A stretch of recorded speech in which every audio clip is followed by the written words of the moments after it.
day at work, and another $1. Alright.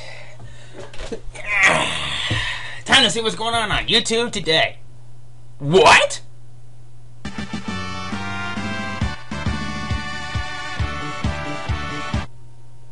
Yay! Woohoo! Finally! After almost 3 years, I finally reached my goal! Well, for my 50 subscriber special, you guys deserve a reward. But first things first, cue intro! Human.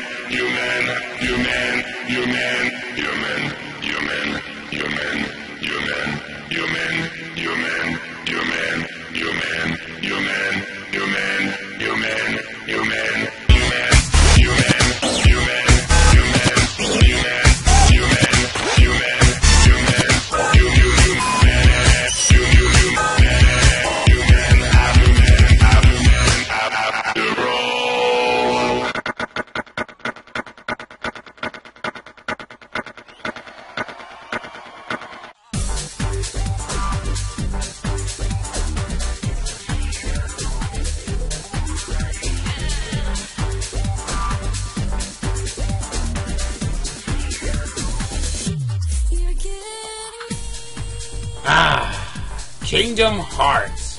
One of the greatest video game series that I have ever played.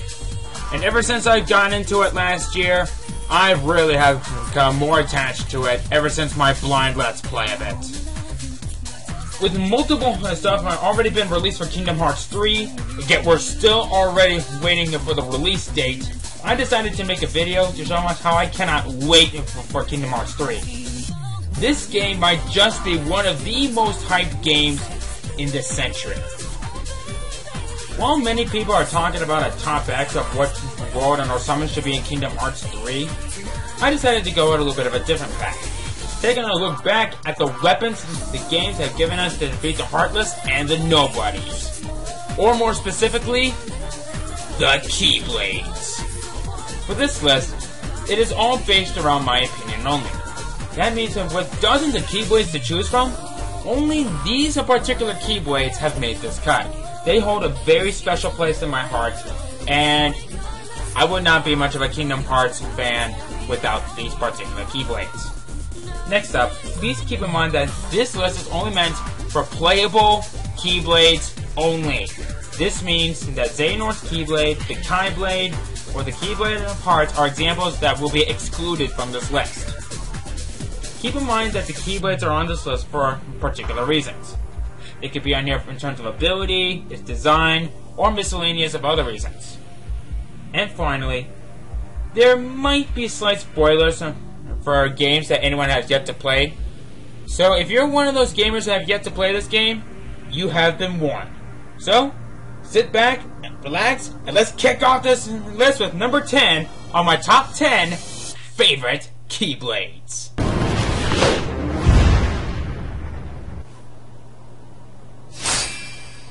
Ta-da!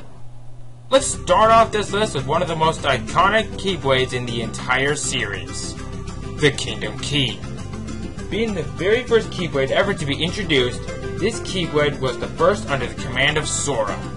Once he began slaying his first Heartless, his life was changed forever. The sole purpose of why I put the Kingdom Key on this particular spot on the list is mostly because on how it's one of the most famous Keyblades in the entire series, if not the most iconic weapon in the entire series. I love this Keyblade to death, and on how it's been played in nearly every single kind of the Kingdom Hearts game in the entire series.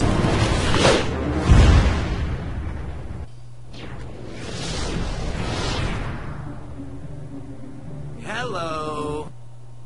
While I've hardly played any of the Chain of Memory games, especially from the HD collection, I took a look at several of the Keyblades that were from the game. And my god, there was only one Keyblade that really stood out amongst the others. That Keyblade is called the Maverick Flare. This special Keyblade can only be obtained by the second Traverse Town bounty, only from the HD collection. While this may not give off as much powerful strikes to the enemies, The design itself is what made it onto the list. The design is awesome. It looks like something that the fire demon Inferno would create within Soul Edge. While this thing is not the best weapon to use on the battlefield, the design alone is what made me like it a lot, and how it managed to be number 9 on my list.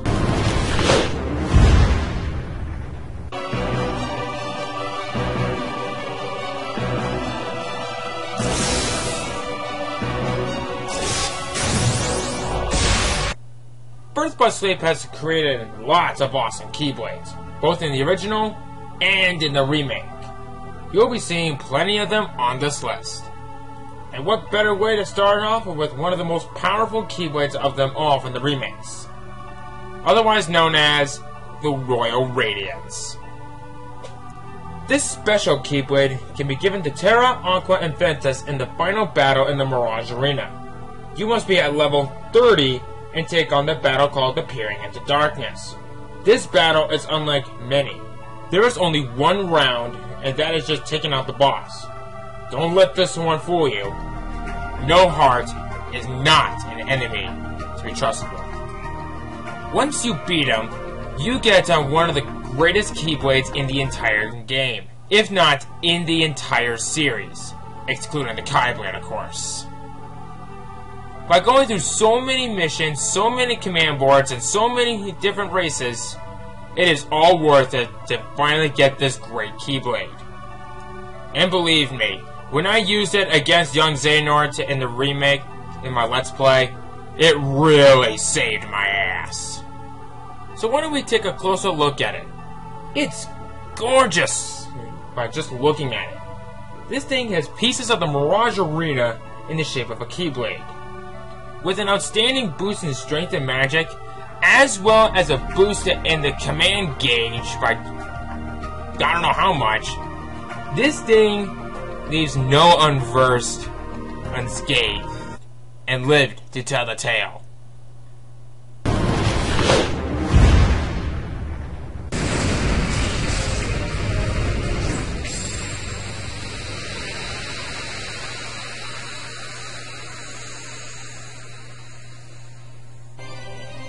Say hello to the first and only Keyblade from Dream Drop Distance, the End of Pain.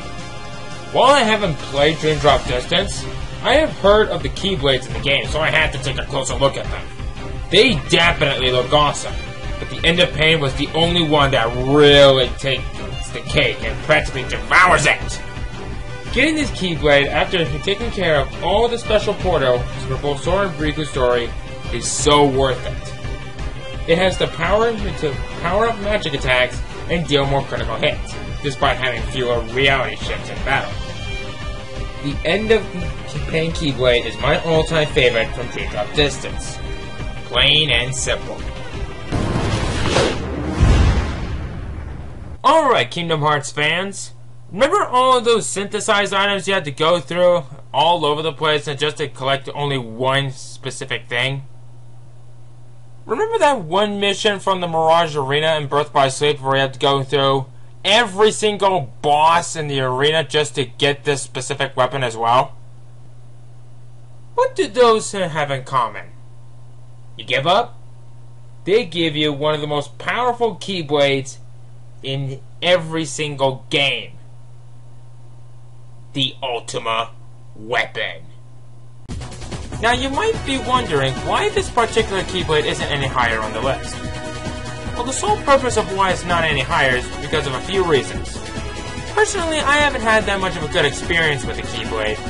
It's one of the most pain-in-the-ass Keyblades to get, and I always feel like it's overrated. Not to say there's anything wrong with that. I mean, the Keyblade's on the list for a reason. The Ultima Weapon has come in many different kinds of appearances. But I'd have to say for which one's probably the better one of them both, I'd have to go for the one in Kingdom Hearts 2. This one is probably more beautiful than the ones from the others. The Ultimate Weapon is truly one of the most powerful weapons in the Kingdom Hearts universe. Plain and simple. Getting it may be a pain in the ass, but so worth it in the very end.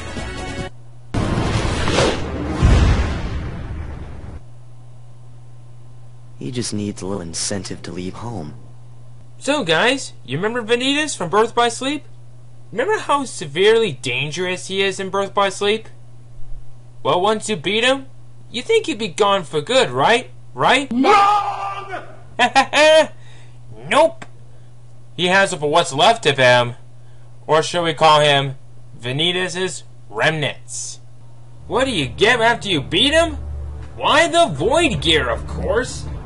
Beat Vanitas' Keyblades' Gothic Twin. This powerful Keyblade boosts the power of your strength and gives off a better chance of dealing a critical hit. Plus, it gives off bonus damage while doing so. He's quite the challenge, dealing off massive damage to you that can practically bring you down to 1 HP quicker than you can say shit. With everything that's practically black and white in terms of Vanitas' original Keyblade, this thing pretty much just screams out the word creepiness. While this may not be my all-time favorite from Birth by Sleep, it does rank in as my second favorite from Birth by Sleep. Plain and simple. And how I should say that Vanitas' remnants might just be one of the most powerful bosses in the entire Kingdom Hearts history. You know, I think for this next one, this should be given a very special mashup music that I've created.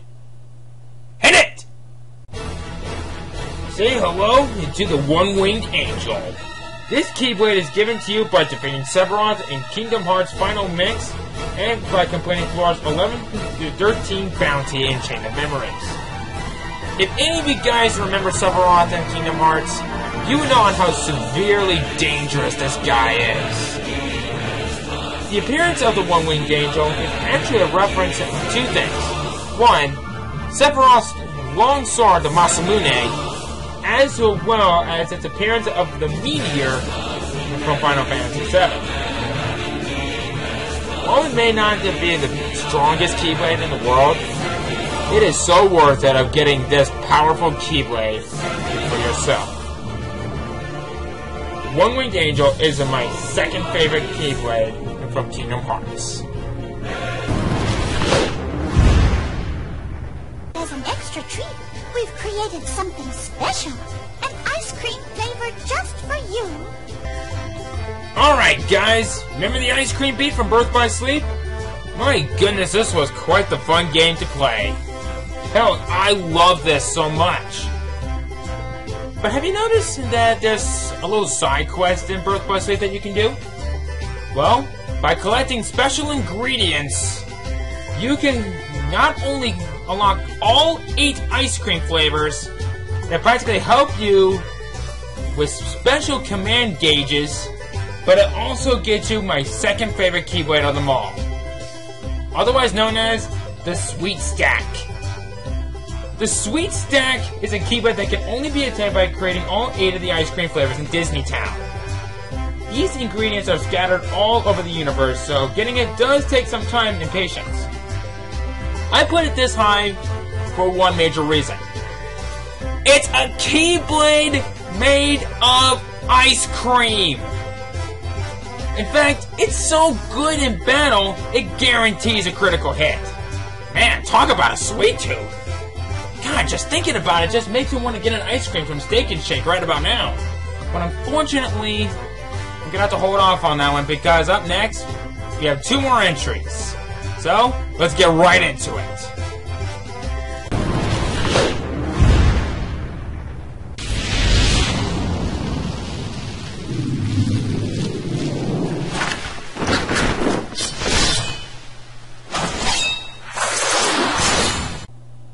For anyone who is a big fan of this game, couldn't possibly get one of the most famous characters of them all. That person, or in this case being, is known as Roxas, the Nobody of Sorrow. It's his weapon of choice that earned him the title, the Key of Destiny. Otherwise known as the Oathkeeper and the Oblivion.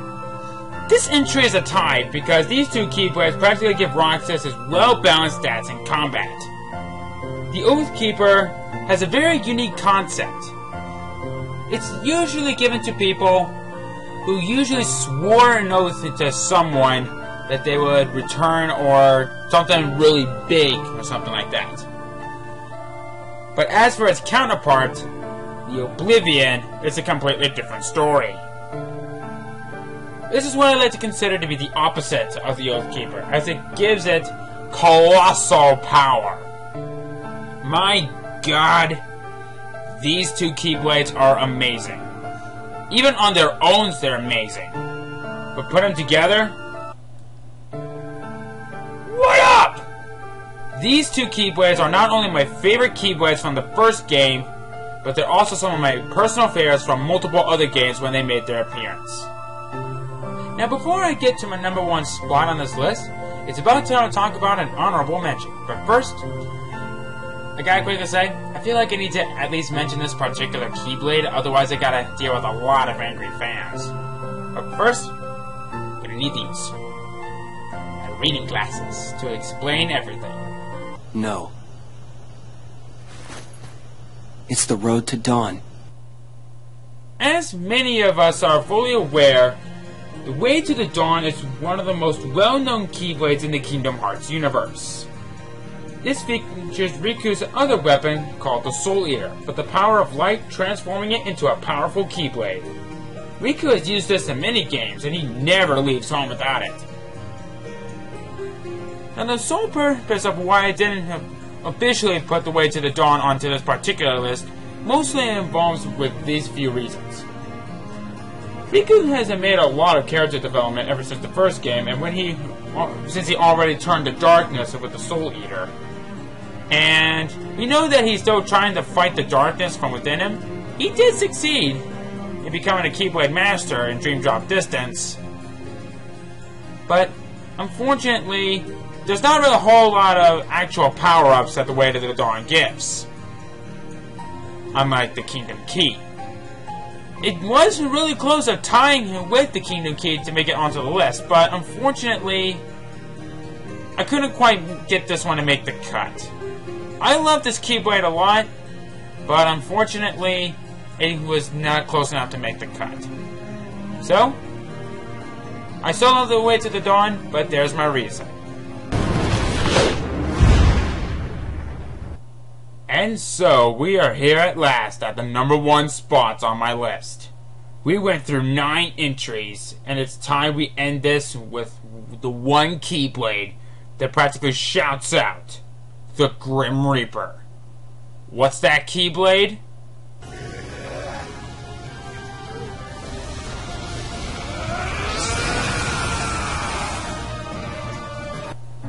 And so, my all-time favorite Keyblade has finally been revealed. The Chaos Ripper. Being a Keyblade that can only be wielded by Terra and birthed by sleep, this Keyblade, practically for me, needs no introduction. Its design is kick-ass. With a dark appearance all over, as well as an eye on the head of the blade, this thing gives a major boost in strength. This is the perfect weapon for Terra, who specializes in strength. While it does hinder magic a lot, it doesn't matter to me at all. This is actually a reference to that of the Japanese phrase for the Grim Reaper. And with that kind of reference set aside, and that power-up in terms of strength, this pretty much just gives the Chaos Ripper the position of my all-time favorite Keyblade thus far. And with Kingdom Hearts 3 just around the corner, I cannot wait to see what other Keyblades will await such then. Who knows? Maybe I might make a new one. But so, for the time being, the Chaos Ripper remains as my all-time favorite Keyblade until that time comes. Thank you all so much for watching, and I will see you guys later on for my next Let's Play coming next month. See you guys